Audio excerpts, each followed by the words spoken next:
viewers, it's glad to know you're watching your program. It is Economic Insights, and I'm your host, Paul Kingsley.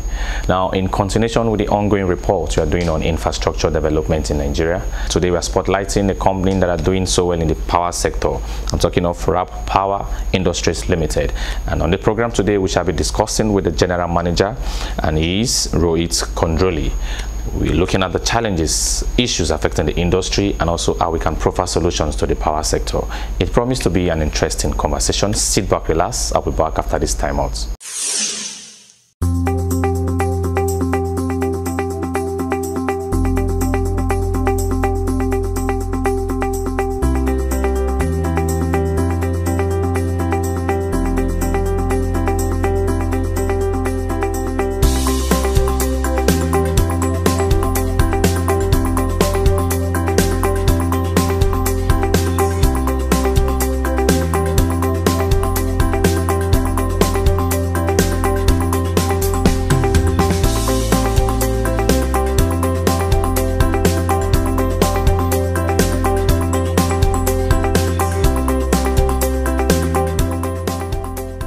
RAP Power Industries has distinguished itself to become one of the leading power companies in Nigeria, providing qualitative, timely and cost-effective services in the power sector. The company was incorporated in 2010 with the aim of delivering services in the area of supplies of transmission and distribution equipment in the power sector. Rohit Kondroli is the general manager. RAP Power Industries Limited was incorporated in Nigeria in the year 2010. Basically, we are the representative, let's say authorized representative of manufacturers from India and some other countries who are into transmission and distribution supply of equipment. So basically, if there's any project in power segment, whether it is a substation, transmission line or any distribution network, whatever equipment they are required by a utility or any contractor to execute those projects, we are supplying those products from India and some other countries as well. So that is our brief profile, and it's like a one-stop shop for all those products that we can get from RAP Power, all our customers. Now, if we talk about how we established, like I said, we were established in 2010. So you might be aware at that point in time there was a very popular and very big project which was floated by the government in Nigeria. It is called NIPP, National Integrated Power Project. So in that particular project there was a lot of transmission, distribution and generation projects which were floated by the government. Now, let's say if any project is there for transmission or distribution, it requires 80% or 90% of equipment coming from offshore countries, because they are not produced in Nigeria. So all those contractors had an issue as far as sourcing of those products were concerned, because let's say for a project, if they require 20 manufacturers who are dealing in different items, so they had to talk to 20 different companies all over the world. So we identified this problem. If a contractor spends his time identifying the companies, getting technical documents from them, it is a very cumbersome process. So we identified that need, and we got in a contract and agencies with those reputed manufacturers, and we acted like their local office. So whatever documents or technical information is required either by NIPP or by contractor, we were able to provide them locally. They don't have to call anybody outside Nigeria that okay, we need so and so information. If any queries are there, any technical queries are there, we are able to respond to them in a very short span of time. So they found it very attractive and very convenient also. So instead of devoting their time in spending their energy in talking to various companies outside Nigeria, they were able to focus on the delivery of the project. That's why we made their life very easier. That's how we started our business. First of all, we started with the distribution products. Eventually, we moved on into transmission segment also. Now, if we talk about TCN or NIPP projects, I can safely say 60, 70 or in some cases 80% of equipment are supplied by us through our associated manufacturers. Over the years, RAP Power has become a preferred supplier for several utilities and EPC contractors in Nigeria and other African countries. As far as our impact is concerned, I would say in two ways. First of all, if any project has been announced by government, any power project, it is very important that the project should be completed in a time-bound manner. And the most critical aspect for the project is how soon you can supply equipment for that project. Remember, these power projects are quite capital intensive. 80% of equipment coming from overseas. You can imagine how much depends upon the efficiency of a manufacturer. In our own case, we make sure that we are able to supply those equipment in a very short span of time, even at 2 months or 3 months at the maximum, while other manufacturers are taking up to 5-6 months. So faster we are able to deliver, faster is the execution that a contractor can do, and ultimately which can lead to the timely handover of the project. And secondly, we keep on upgrading and talking to our customers in TCN and NIPP how they can upgrade their products from time to time, so that since we are closely working with the manufacturers, so whatever inputs they are able to provide, we can pass on that knowledge and information to utilities, and they can incorporate those specification upgrade in their own network also. That is how we are able to impact the power segment. RAP Power Industries is highly qualified with young dynamic management and technical team with years of corporate and field experience to undertake and execute any given task in its field of endeavors. As far as projects are concerned, I am sure we have supplied more than 200 projects. Our supply equipment to those projects. If I have to call a few projects, specific projects, I would say in case of NIPP, we had supplied more than 15,000 energy efficient transformers from India. NIPP being one of the very big project, and they decided to use a special type of transformer which was quite having a better features and more energy efficient also. So in a very short span of time, I think we supplied more than 60 to 70% of the total requirement. And all those transformers have been commissioned, installed in the system, and they are working satisfactorily till now.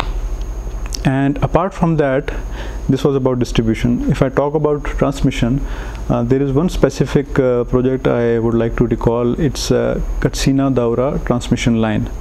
It is in the north.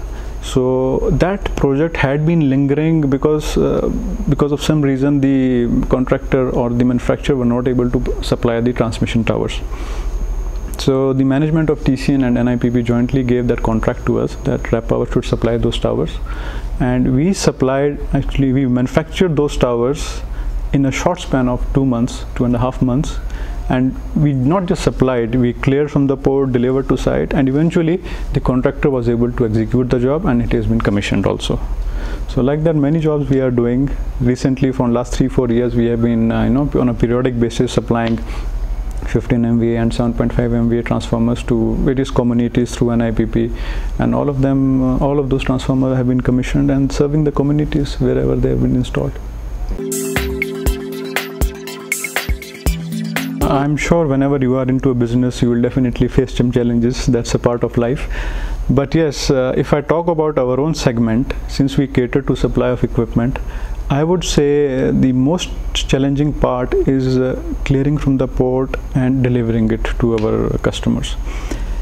Actually, this is not something which can be something which can be easily mitigated also. It is just because of intricate documentation, the clearing takes time in Nigeria. Now I'll just give you an example. If you're supplying for any power project in Nigeria, it is duty exempted, that you don't pay any duty. But process of getting a duty exemption, they call it import duty exemption certificate, IDEC, is so complicated, so tedious, that it might take contractor 5 or even 6-7 months to get a certificate. So you can imagine a scenario. We have produced the equipment, we have shipped, equipment is in Nigeria already, meanwhile the contractor has not got the IDEC because of those delays. Now this is not something that cannot be rectified. It is very simple. Maybe if management decides maybe to sit with contractors, how we can plug these loopholes. Whenever a simple solution is, whenever they are signing any new contract, they should provide a blanket import duty exemption, instead of renewing it every year and going from one ministry to another ministry, then to custom and so on. Instead of that, when they sign a contract, they know it is coming for power equipment, so why not give a blanket approval of duty waiver, so that for the lifetime of the project it is covered. This is one reason. Now, even just I'll give you a small example. Last week I met one of my supplier, my contractor. We supplied him it was also one container. He needed few equipment to complete a project. We supplied him containers since April. It is in Apapa. Up till now it has not been cleared. So you can imagine, assuming he would have cleared it in April, delivered to site, the project would have completed by now. But now there are twofold impact. First of all, cost is very high to clear. Assuming if he was clearing in April, he would have paid 1 million or 2 million naira. Now he is ending up paying 8 or 9 million. So you can imagine, first of all, loss of his profit also, and secondly, delay in the project. A typical project, they will require 80, 90 or 100 containers.